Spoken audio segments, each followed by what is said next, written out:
Uh, Hello and welcome to Mr. Randy's Wine and Spirits. I am Mr. Randy, and today we're doing another Final Pour episode. If you're new to the channel, hello, welcome, come on in, get comfortable. All my returning viewers, you know, always love seeing you come back. I just wanted to point something out.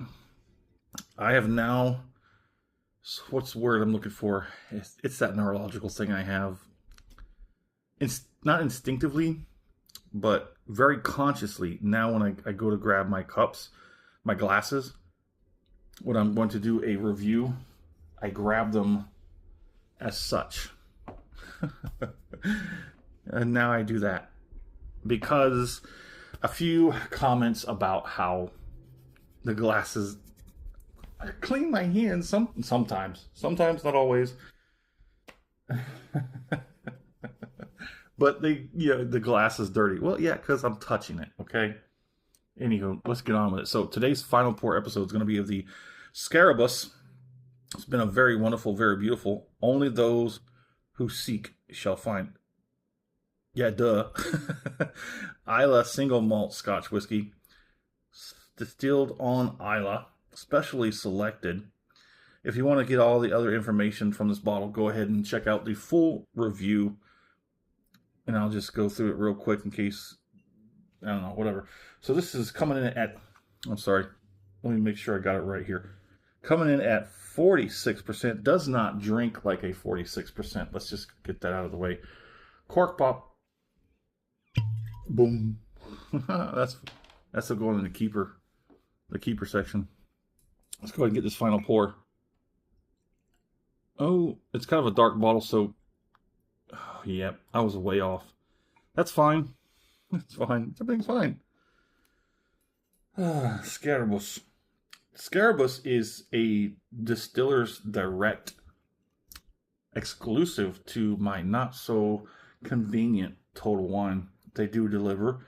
I've had that done a couple of times simply because I don't want to do the drive. They're only in North San Antonio. They need to put one over here in West San Antonio, and heck, even South San Antonio. South San Antonio is it's getting a lot of development right now. West San Antonio is very nice. Central San Antonio is, businesses can keep it. You can have it. Just keep it. North San Antonio is iffy in some places. You got the airport. It's not for me. It's not for me. I like it here in West San Antonio. On the nose. Whew. Ooh, smoky. Peaty. Medicinal. It's still holding strong. So Mr. Randy does a 3-part series. Part 1, off the rip, get it home, crack it open, have my first pour, share my first impressions with you, because that's what we do. Part 2, full review. We drink it down in here. You know, you can't really see there. You drink it down halfway, put the cork back on it, put it on the shelf, let it sit for a week and a half, 2 weeks. There is a schedule. While it sits, I go online, I find out what I can, come back with next to nothing, but we still talk about it. I score it, continue to drink it, because part 3, final pour, where we're at today, we have said final pour, wham. Compare it to the first pour off the rip and everything in between. Scarabus. Very fancy looking thing, isn't it? It's got a nice, beautiful nose. A candied fruit.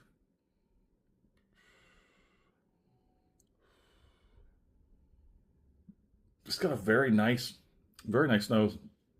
As you can see, if I would definitely say, I don't know what the stats were on the full review, but you can definitely agree with me. We don't think any kind of coloring was added. May or may not have been chill filtered. In the end, as long as it's pretty solid stuff and it's done in a decent manner, you know, not just like moralistically done, but you know, they keep true to good ways of doing stuff, then hey, a lot of this other stuff doesn't have to matter. Why do you add color? For appealing aesthetics? Most of us that are going to be spending the money for these bottles do not care. And maybe that's a problem. You think maybe it's the pretentious peons that don't care It's more about the price point that they pay for something. This wasn't very expensive. It's nice. Let's go ahead and get on the palate.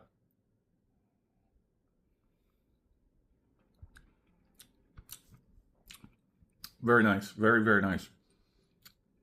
I said it in my full review, and I'll say it again in the final pour.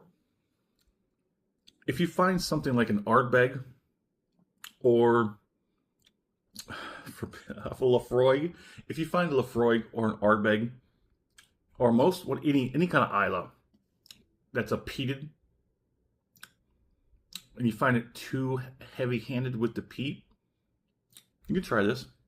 It's not like a smokehead, okay? That thing is seriously peated, but it's not that harsh.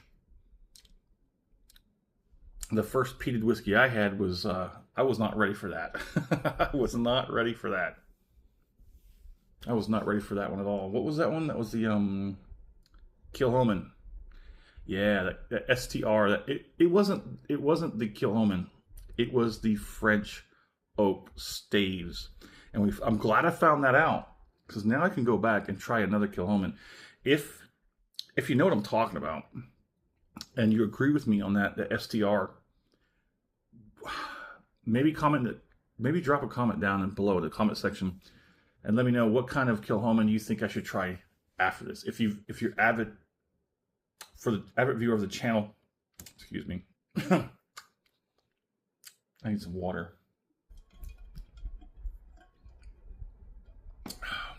Which one should I try? I'll put that on the list, because I've definitely been thinking about them since, I don't know, a couple weeks now. I've been thinking about going back and trying one of those again. Since then, since that bottle in like mid to late 2025, I have had, I think, one or two other French oak finished whiskeys, and roughly had the same outcome, except that with all that peat and all the other stuff coming out with the French oak, it intensified the whole negativeness. I'm glad I was able to salvage that bottle, by the way. I drank it down to, I think, about halfway-ish, and I kind of just started using that as my infinity bottle. I'd pour lighter Scotch into it to sort of lighten it up, to like sort of dilute that Kilchoman STR. And it worked. Eventually, at some point, I'm like, I like what's in this bottle. So I was able to salvage it and not have a drain pour, because that was horrible things to do. Something that took time, not like that that Pecan Wolf, or that Wolf Pecan, whatever the crap that was, that flavored whiskey. It's complete crap, lie. Hate that stuff. You saw it. If you haven't, go ahead and track back through the library, and you could see why you shouldn't drink that stuff. It's got like this wolf. He's sort of in a suit or whatever, and it's horrible. Don't drink that stuff. That stuff fell apart, and yeah. Let's go ahead. Oh.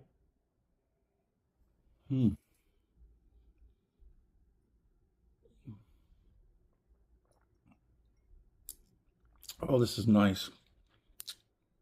This is very nice.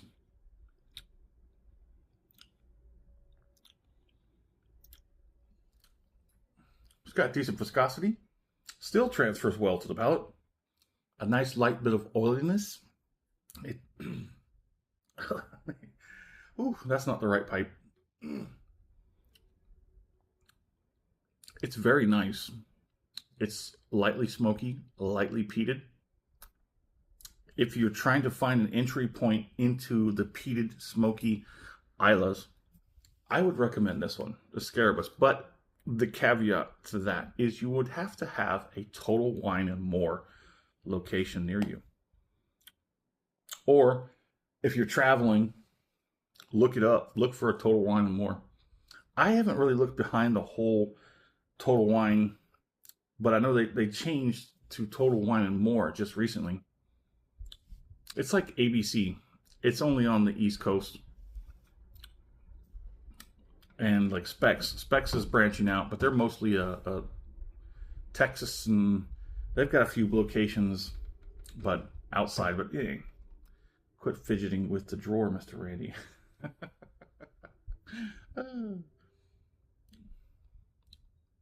I like this one. I thought it was very unusual. I saw it a few times before actually snagging it, and I'm glad I finally did. I'm glad I didn't wait as long as I usually do on bottles I see that look interesting. Sometimes I don't want an Islay. Sometimes I want something like a Glenmorangie.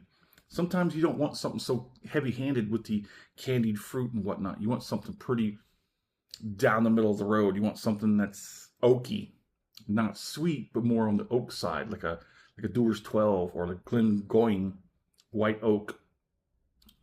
You want something that's more on the oaky, matured ex-bourbon side, you know, instead of something that's more on the candied fruit and sweeter side. There's a little more than... I don't want to do a full... I don't want to do a finish that heavy, so let's go ahead and get one more. Oh, that's nice. That's very, very nice.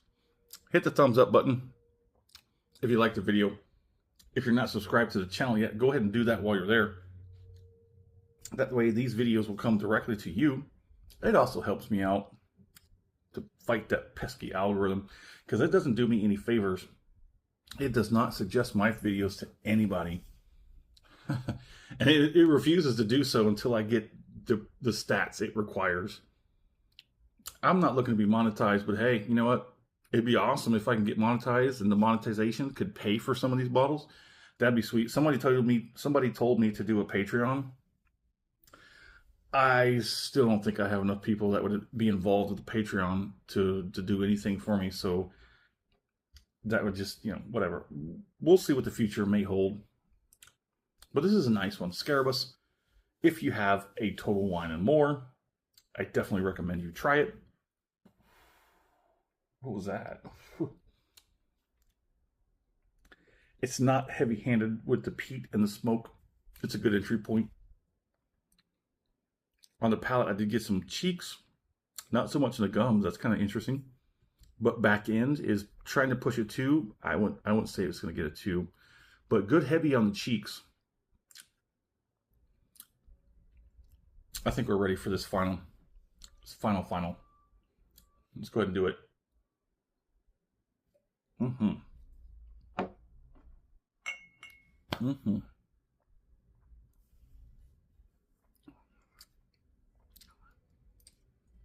Damn, that's a good one.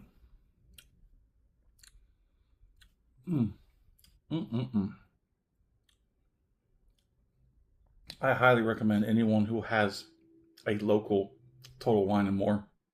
If you haven't tried this, but you are into Scotch, try it. On this finish, back to the cheeks, a little bit in the gums and jowls. Not too much on the lips, I guess. There's a back end that is, again, it's not going to hit a 2. It's not going to hit a 2. But it's nice. And this finish, it's going to linger. It's going to hang around a bit, but I'm not going to keep you. Yes, that medicinal sort of, call it some sort of mint or something. It's kind of like hanging out as well. It's very nice. This is very nice, very interesting one. If you're into Scotch, like I said, into Scotch, haven't had it, you do have a Total Wine, go look for this one. Give it a try. There it is. In the comment section, would love to know where you're at. What are you currently drinking? Have you had this? If you have, let's talk about it. Love to talk about it. And as always, thanks for stopping by here at Mr. Randy's Wine and Spirits. Have a dang good one.